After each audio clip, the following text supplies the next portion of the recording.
Hi, this is Jenna. And this is Kelly. And you're listening to ODFM. This episode is One Denture from Murder.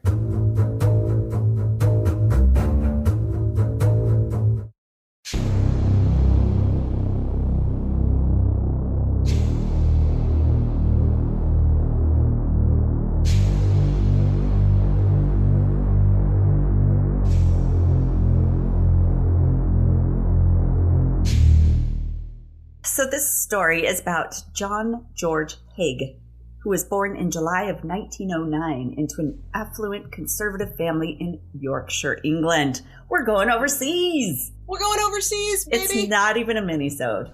We're international. So he grew up attending classical music concerts, and he was academically successful, being awarded several scholarships in his early life. So he's, well-to-do.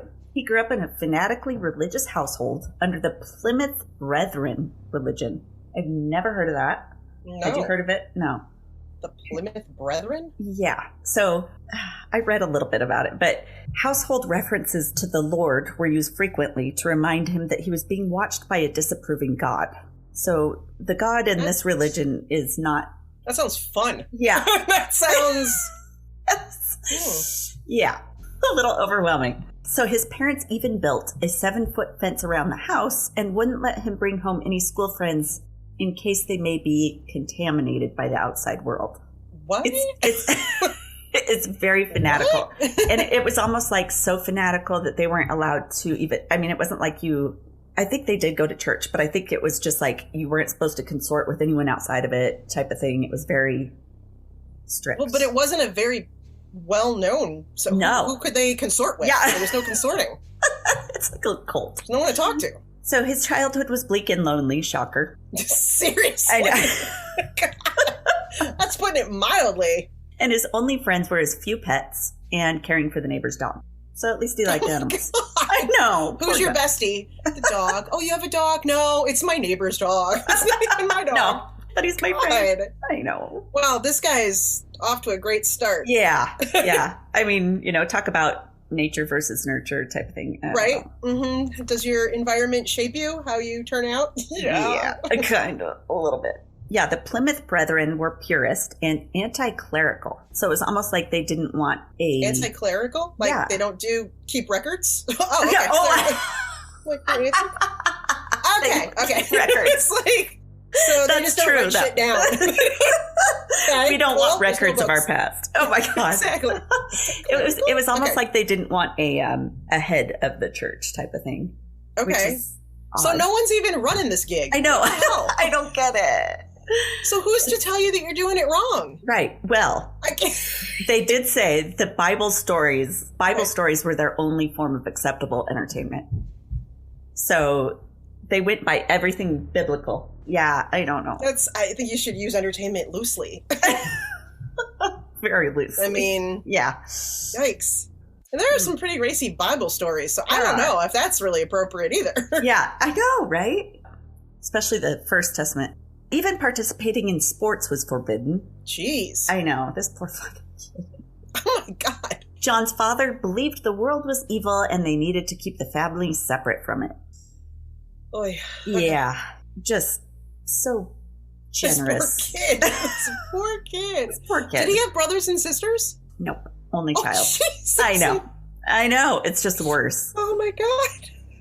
Look at this. His father had a permanent blue blemish on his head that he claimed was the result of sinning in his youth. So,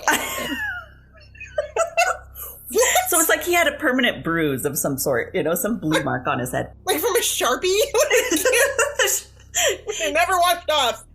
Oh my God. I can't. So this poor kid grew up terrified of developing a similar sign of the devil upon his own forehead for even the slightest wrongdoing. Blue mark? Yeah, he thought he was he's like, right. Dad is bad. You're going to end up with a blue freckle. Yeah. Okay, that's bizarre. I know, so weird. But his mother apparently didn't have one, and so he asked why, and he was told that she was an angel, and that's why she didn't have a similar mark. Same. All of us. Obviously. Hey, I don't have any blue marks. You got any blue marks? We are angels. We're so angelic. Yeah. I have not been accused of being an angel, but John claimed, so this is the kid, he claimed he suffered from recurring religious nightmares in his childhood. I can't imagine why. Shocker. Oh, God. These dreams were dominated by blood, but the memories of those were vague until a car accident in 1944 that caused the dreams to return. Oh, and wait till you hear about these. These are creepy. God. In his dream, he saw a forest of crucifixes that gradually turned into trees. And at first they appeared to be dripping dew or rain from the branches of these trees. But then once he would get closer, he realized it was dripping blood. And the entire forest would begin to writhe and the trees oozed from blood. And there was a guy that went to each tree collecting the blood, and he would bring it to him in his dream and tell him to drink it. Oh, so, my I know. Messed That's up. Some messed up shit. Yes. And, well, from the age of 6, John would lick his scratches and wound himself to suck his own blood. So messed up.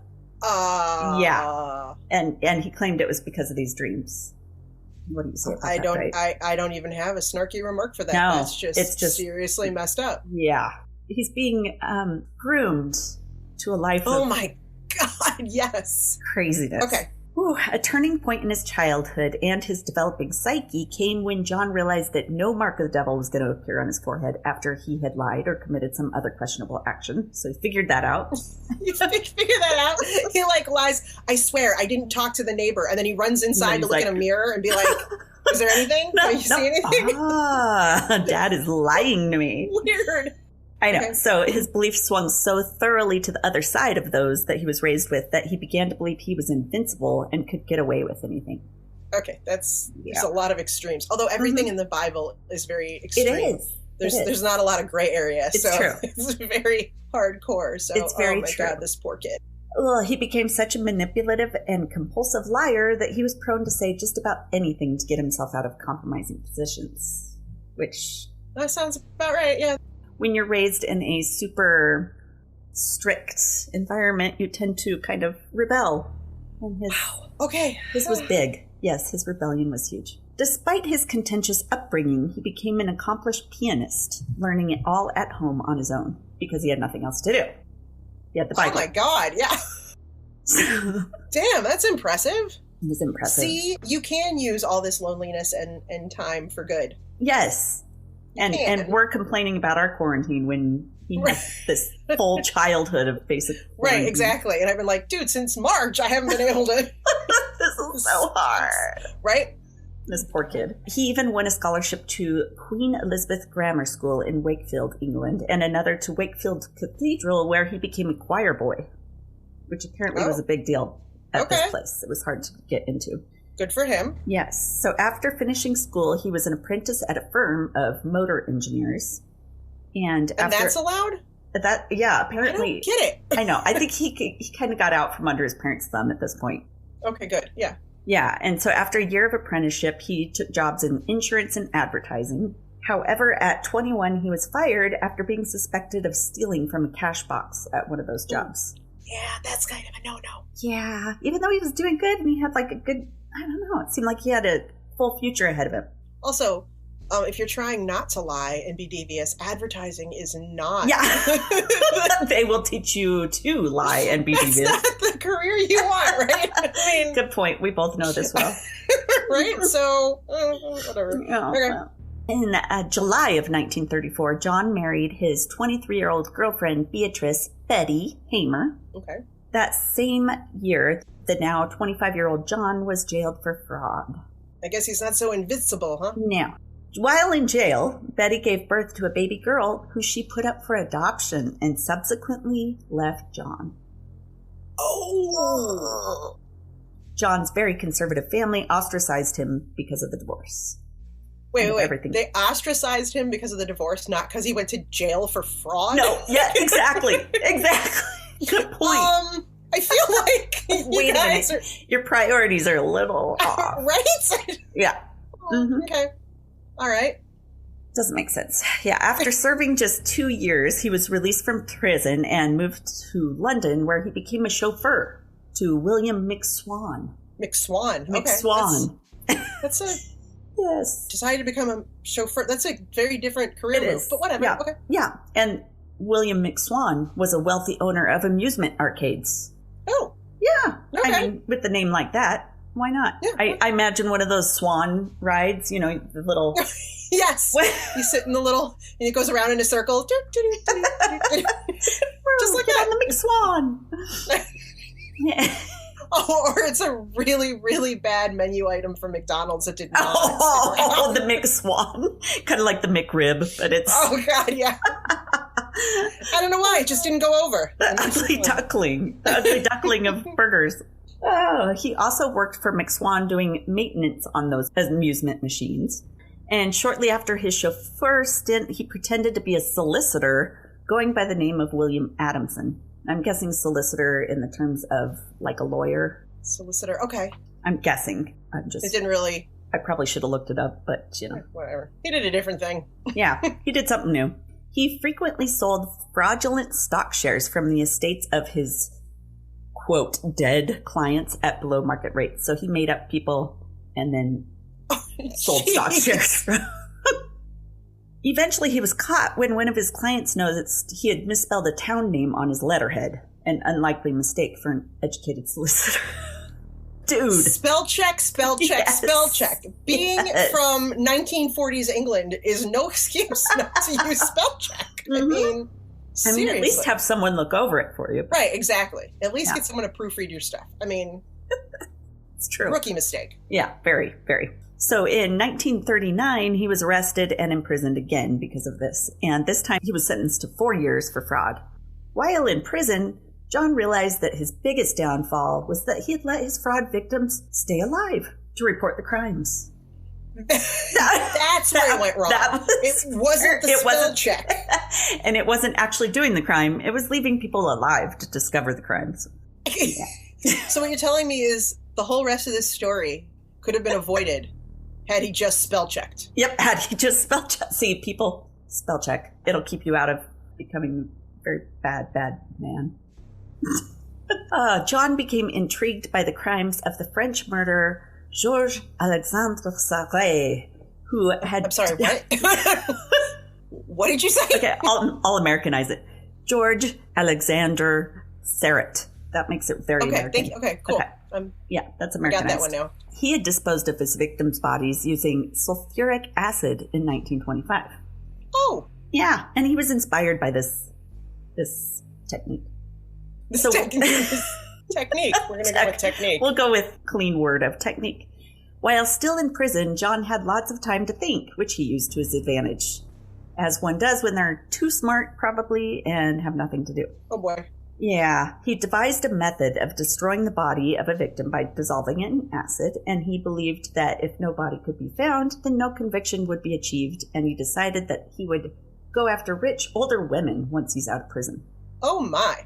I mean, he was coming up with a full-on plan. So glad they gave him this time to think. I know. Well, get this. It gets even better. His resources in prison were beyond what I realized there were. He experimented in the prison tin shop with field mice and sulfuric acid. They had that available to him? They had it available. They're like, here, would you like to do some chemical experiments while you're here? Would you like to play with chemicals? Nobody thought this was a bad idea. Apparently not. He figured out that it only took about 30 minutes for each rodent's body to completely dissolve. And so from those experiments, he was able to calculate how much acid and time it would take to dissolve a full-grown man. Wow. Again, I'm so glad he was using this time to think about what he did wrong wisely. I know. Where, you know, instead of coming up with a plan for his future because he is so smart and doing God knows what he could have done. No. He had time to plan and experiment Mm-hmm. and finalize his new crime. Yeah. Sweet. Yeah. So inspiring. In 1943, John was released from jail and he found employment as an accountant with an engineering firm. I mean, they probably didn't have the background checks we do now, so they were just like, okay. Right. I also was like, apparently you don't have to have certain degrees. No. Because he's just, Be whatever you want. today I'm going to be a teacher. Today, and tomorrow Like I'll be a baker. Yeah. I feel like I'd be a great engineer. I'm going to do that for I'm now going to on. build a bridge. It's so incredible to me how he could find that employment so consistently, but he couldn't help trying to stop swindling people. Right. Wow. I know. So here's where we'll take a break before I tell you how John used his new macabre acid skills. Oh, God. Okay. I know. I gotta prepare myself. Me too. I gotta take a drink.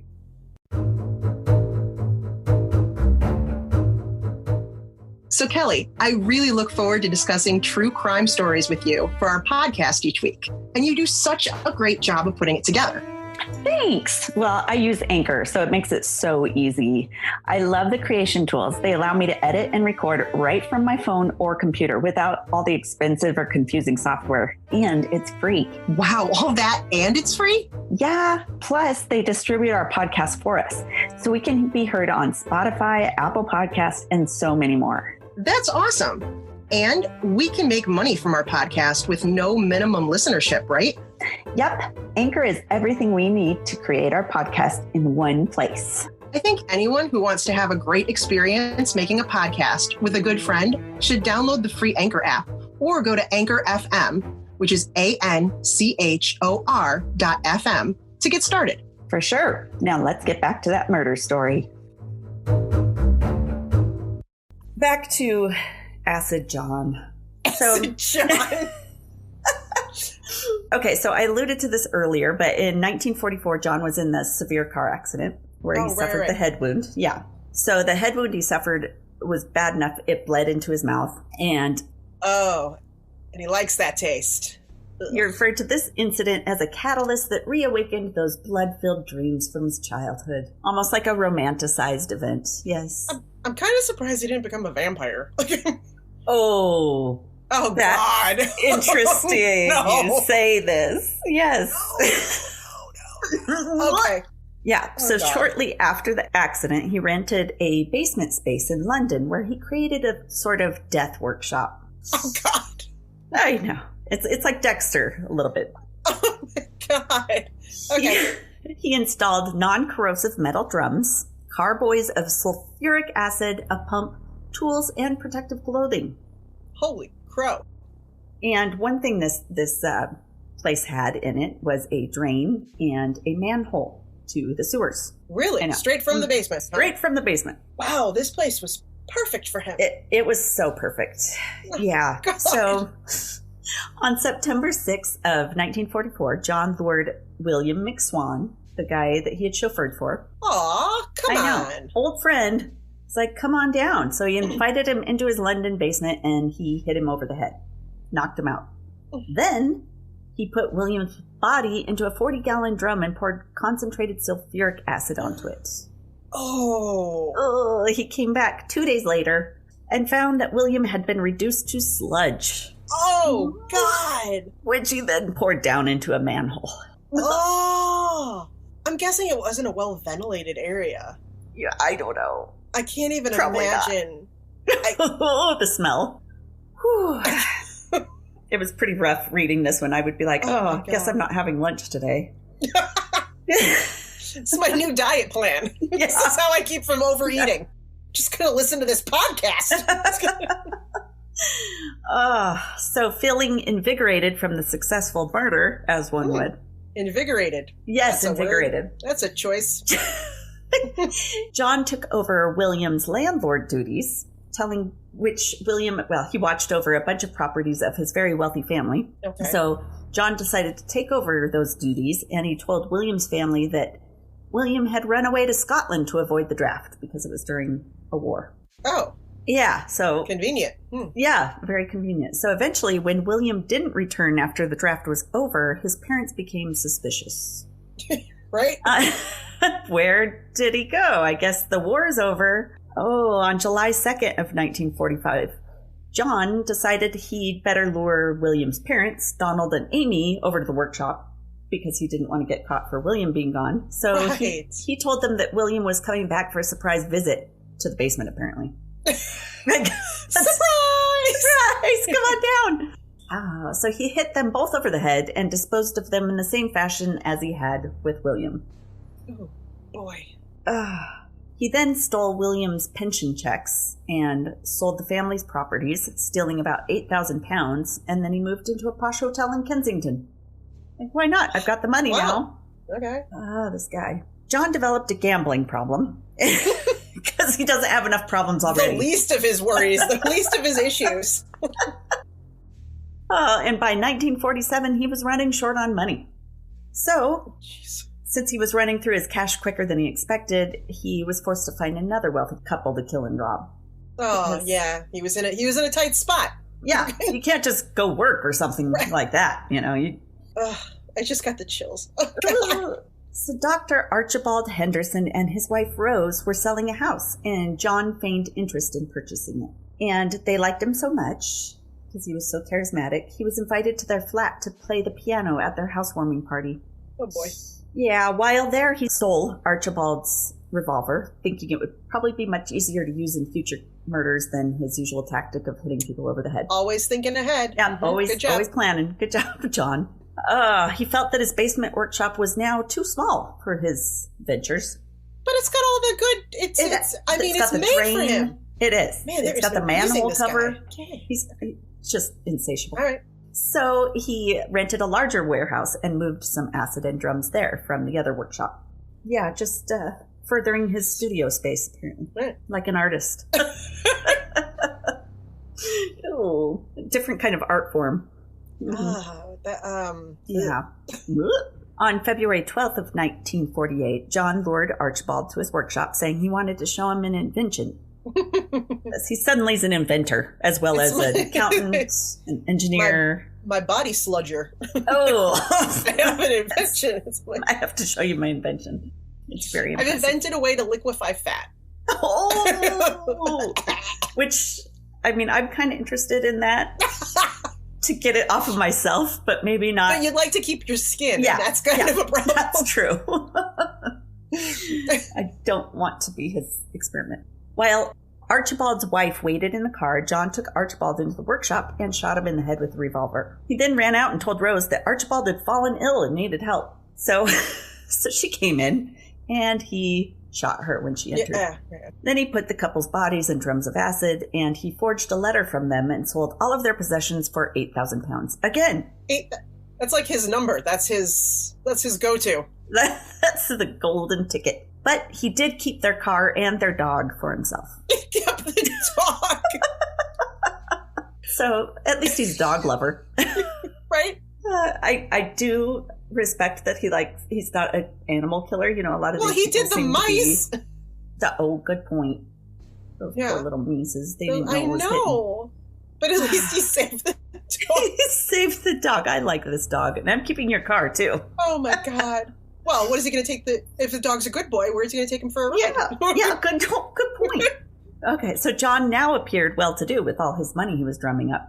And he lived the life of luxury, living in an expensive hotel, driving fancy cars, and wearing tailored suits.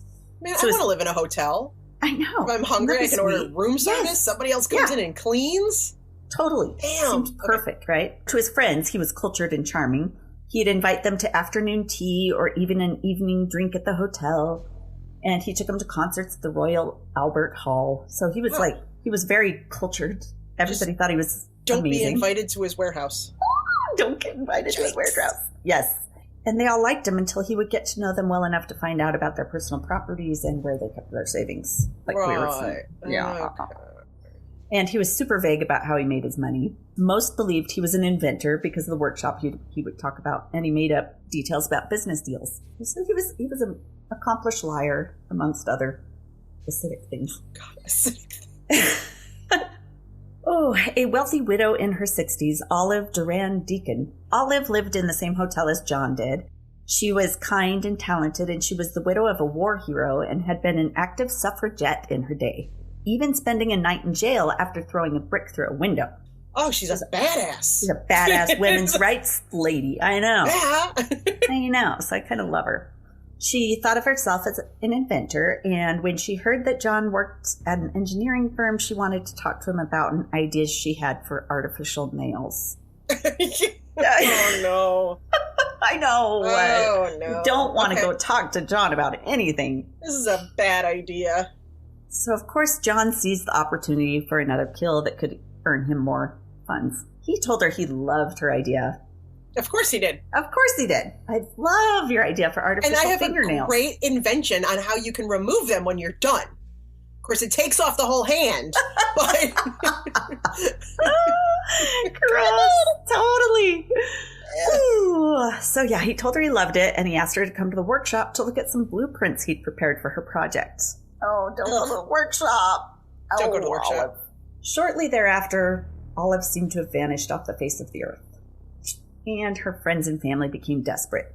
And it was John himself who took Olive's best friend to the police station to report her missing. He's so caring. Oh, get out. Okay, so at the police station, fortunately, there was an observant female sergeant on duty who was suspicious of John's jaunty demeanor. Jaunty? Yes, he was apparently like all stoked that like, let's go report Olive missing. Woo! Oh my God, yeah. You're a little too excited about this. Yeah, you're a little too happy. But I thought it was kind of interesting that it was a female sergeant that I was thinking that too, especially because the timing and or the time of. Oh, was that Clyde? I heard her. Meow. Probably. He's like, you guys are doing it without me. I miss you. Hold on, I'm gonna let him in really quick, okay? Because otherwise he'll just keep meowing. Yeah, Hold he'll on. be all sad. And he obviously has things to say. Okay, so because of this observant sergeant, meow, says Clyde. Says Clyde. Come on, dude. He's like, I love her. They began investigating him, and they found John had sold off Olive's jewelry and had even taken her fur coat to be cleaned. Didn't even try to hide that it was him. Put his name on it. Wow, just did it. So arrogant. You hear that, so Clyde? So arrogant. Right on. This jerk. Police set off to look further into John and his warehouse. They searched through rubble in the yard outside of the new workshop, where an observant pathologist spotted what he recognized as a couple of human gallstones and a set of false teeth. Wait, what? Okay, yeah. I'll give you the false teeth. But how do you recognize gallstones? I don't know. He's a pathologist. He must come across them. No. Gross. But I don't know. Also, acid does not dissolve gallstones? Yes, that's what I was just... Yes. So while sulfuric acid does melt down human bodies into sludge, it doesn't melt down plastic, and that means dentures, and some other strange items like gallstones. That's so in the same crazy. way. I know. Ooh. Your whole body will turn to sludge, but your gallstones will stay? It makes you wonder. Yeah, isn't that weird? Those things are bad. I had to have my gallbladder removed. That's right, you did. So did my brother. His were really bad too. Oof. Yeah. So, get rid of those. So even if I had wanted to like take that thing out and pour some acid on it, it wouldn't have done anything. No, you were planning that. I know. You were like, God, I was totally gonna dissolve my gallstones, but now I can't. That's crazy. Isn't that weird? And it doesn't dissolve plastic. Yeah. I'm trying to think of like what other things you could have on you. I know. That would be plastic that he could have, like, if he hadn't removed it or whatever, Interesting, huh? Costume jewelry or... False boobs. I don't know. False boobs. Is that a boob in your yard? This is gross. Upon further examination of the rubble, they unearthed 28 pounds of melted human body fat and part of a human foot. Because unlike his previous warehouse, he didn't have easy access to a manhole to dump the sludge in. Dude, I knew he shouldn't have moved. I know. He should have stayed. Should have stayed where he was. Couldn't leave it alone. No. He wanted a bigger space. He got greedy. So he just put it in the yard. That had to smell really bad, too. 28 pounds of melted human body fat. Once inside the workshop, police found a large metal drum and several containers of acid, along with a revolver, gloves, and an apron splattered with acid. Yes, so here we're going to take another break to regather our stomachs. And when we return, I'll tell you about John's confessions in the trial. Do you own a small business or make cool and unusual handcrafted items? We love artists and small business owners, and we would be stoked to help get the word out about yours. Consider advertising with us through this podcast. It's super affordable, and our podcast reaches every corner of the U.S., even worldwide. To find out more, visit otfmpodcast.com and click on the Advertise with Us link. Let's get your creativity into the hands of people who would love it. I keep thinking about 28 pounds of body fat. Oh my God, 28 pounds of body fat. I that mean, had to be more than one human. I don't know. I'm thinking I probably have 28 pounds of body fat on me alone, right? So I was just like, were these all just really fit people? Because well, it's what, the 1940s. They didn't have all our processed food. Oh, right. They didn't have McDonald's and McSwans yet. Right, the McSwan. That thing's fatty. Let me just tell you. That thing is swan fat. Nothing like that. There's a couple of gross things, but not as bad as that. Oh, boy. Okay. After the police found all the evidence, John didn't even try to deny anything, which is surprising because he's very good at lying. And right. I wanted to see the tale he was going to spin for that one. Yeah. Well, he quickly confessed to the murder of Olive, and he even disclosed that after shooting Olive, he'd had time for a cup of tea and a fried egg on toast at the cafe before putting her in her acid bath treatment. Dude, a fried egg of all things? No! Why'd you have some Jell-O, too? God! It's like what you don't want to eat after a hangover, that type of thing, right before an acid bath treatment. Does not sound tasty. He told investigators that his main purpose behind the murders was his urge to drink the blood of his victims. He would slice their necks. Really? Yeah. He would slice their necks and fill a glass or two that he would drink because he was into vampiric tendencies, he said. He claimed. I can't. I know. This is so bad. But of course we know the real reason for the killings was monetary, and him telling the vampire stories as a way to present himself he was trying to start giving them an idea of him being insane. He was hoping. He was trying to still. Yes. See, he's still trying to get away with it. He's still thinking. Uh-huh. Yep. He was arrested and charged with murder and became known as the acid bath murderer in the press. God. Yeah. He pleaded insanity and claimed that drinking the blood of his victims had driven him mad. Wait. So drinking their blood makes you insane. Just boiling them in acid, no big deal. Well, and killing them first. I mean, you would have, he killed them before he drank their blood, so... Oh my God, this just doesn't make sense. So John asked one of the arresting officers what the chances of being released from a psychiatric hospital was versus prison.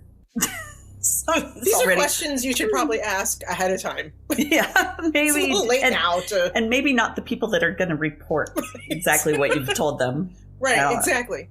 So he confessed also to not only the murders of Olive, but also of William Big Swan and his parents, Archibald and Rose, and others, including a young man named Max, a girl from the town of Eastbourne, and a woman from Hammersmith.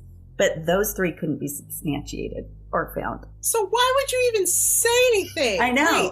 Yeah. All the manhole ones, you think he would have just, Let's just not tell everybody. I don't know. I'm wondering if he thought it would go make towards him sound crazier if there were so many of them, maybe? Yeah. Oh. Huh. I've been doing this for years. See how nuts I am? Yeah. Look at how crazy I am. After his arrest, he remained in custody at a police station, and the cell door of his particular incarceration is now on display in Horsham Museum. So, come view the cell door. Come look at this door. Next time I take a trip to Europe, I'm going to make sure I put that on my the list. Horsham Museum, yes. Stop there. A British physician claimed John had what they called a paranoid constitution. I love all their old words, like when you had the consumption, it was just like anything that made you cough and die. My favorite was when you had the vapors. Oh, the vapors. Yes, that is good. Oh, yes. A paranoid constitution was considered a mental illness characterized by paranoid delusions and a pervasive, long-standing suspiciousness and generalized mistrust of others. I don't think he mistrusted them. No. I don't feel like that's an accurate description. I think everybody trusted him a little too much. Yeah, but people didn't kill them out of paranoia. He wasn't afraid of them. Yeah, it doesn't make sense. fit him at all. Yeah, and they said that people with this personality disorder may be hypersensitive, easily insulted, and habitually relate to the world by vigilant scanning of the environment for clues or suggestions that may validate their fear or biases. To me, that sounds like a detective. Yeah, this does not fit this guy at all. Whose idea was this? This is crap. This doctor doesn't know shit. The doctor added, the absolute callous, cheerful, bland, and almost friendly indifference of the accused to the crimes which he freely admits having committed is unique in my experience. So basically, the psychologist is right. He's like, it doesn't fit anything. This one's unique, but I'm going to give it this name. John mistakenly believed that if the bodies couldn't be found or identified, that a murder conviction wasn't possible. But despite the absence of bodies, there was still enough forensic evidence for him to be convicted for the murders because of the foot, the 28 pounds of the gallstones alone. The gallstones. Ugh. Convicted by gallstones. After the trial, it took the jury just minutes to find him guilty, and he was sentenced to death. He was so meticulous in details that while awaiting his execution, he asked the warden if he might meet with the executioner ahead of time to make sure his weight was accounted correctly in calculating the drop from the gallows. So the warden assured him, though, that the executioner was quite experienced and would make proper provisions without having to meet him. Dude, I got this. It's not my first execution, okay? Yeah. I've broken plenty of neck. You're okay. I've broken plenty of neck. But John was so charming that he made friends even in prison. The police liked him. The chaplain who prayed for him minutes before his execution had nothing but nice words to speak of him. What the hell's wrong with these people? I know! And his parents still believed God would forgive him, and even the judge at his trial thought John was so interesting that he decided to take his own retirement in the same hotel John and Olive had lived in. All these people are weirdos! They were so into this guy. What the hell? Isn't it weird? His parents thought that God would forgive him. He wasn't allowed Not for to the have divorce. friends. He wasn't allowed to be divorced. But God will forgive you for putting a ton of people in acid. It's okay. And he didn't even get a blue mark on his head. I mean, He could have at least had that. So you've heard of Madame Tussauds, right? The wax museum? Okay. That'll melt really well. Yo! Back then, they were very famous too, and I guess they have museums all around. I did not know that. I didn't either. I thought it was just a Vegas thing, but apparently not. Same. So they came into his cell and spent 3 hours making a life mask for the wax model they put up the day after his death. The wax dummy even wore clothes he specially chose for himself. That's sick. Isn't that crazy? Okay, this He's is all like, loving it. I know. It's like Ripley's Believe It or Not, but with... He's like the Ted Bundy of, like, England. Like, everyone just is like... Yeah, they're enthralled by him. So John was hanged on August the 10th of 1949 after he was allowed a glass of brandy. Oh, good. Well, I'm glad that, As they poured it, he said, make it a big one. Don't be shy. Don't be shy. This is my last one, people. And they're like, okay, John, we love you. Oh my God, that's just crazy. At the Museum of London, a collection of John's grisly relics are open for public viewing even to this day. Like the gallstones? Including... No, come on! I was kidding! Including the gloves and apron John used to protect himself from the acid, as well as Olive's gallstones and dentures. And the revolver. You can go see the denture. And the gallstones. I'm sorry, I can't. Yeah. Oh my God. The interesting thing is, he was very good looking, He's the Ted Bundy of England. He is the Ted Bundy of England. And I think he was just super charming. Everyone was just like, I can't believe you did all this. And you're still he can't possibly be this guy. So yeah, I know. We kind of need to go there. Wouldn't that be fun? Go to London to go check out the grisly... I tell you, I would go see that before I would go see the cell door. Yeah, me too. I mean, the cell door isn't all that exciting. Right. And it's at a different one than these. And that is the end of the story of the acid bath murder. Oh my gosh. Sources for this episode are medium.com, crimeandinvestigation.co.uk, capitalpunishmentuk.org, Murderpedia, thehistorypress.co.uk, allthat'sinteresting.com, and Wikipedia. Thank you for listening, everybody. Thank you all. Please join us again next week for another episode. Stay odd. Stay odd. And if you want more content, don't forget to look at us on Patreon and consider becoming a fan so that you can listen to all the mini-sodes we've been coming out with. Yeah, there's some good info on there. There's some good tips and tricks. There's some good tips and tricks. some things and stories you may or may not want to know. Yeah.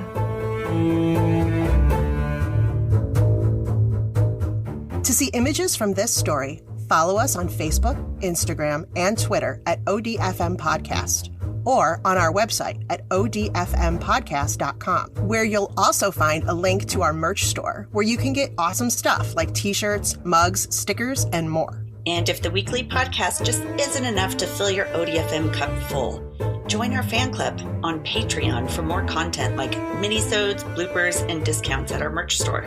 That site is patreon.com/ODFM podcast. And if you do love our bloopers and need more than we naturally do, which is a lot, buy us a glass of wine at buymeacoffee.com/ODFM podcast. Thanks for listening to another episode of ODFM, hosted by Kelly DeVries and Jenna Swanson. Production and editing by Kelly DeVries. Theme music by Eric Swanson. ODFM is a satirical true crime podcast for entertainment purposes only. The stories you hear are serious and true. The comments and opinions are not. We apologize if any of our content is harmful or disrespectful.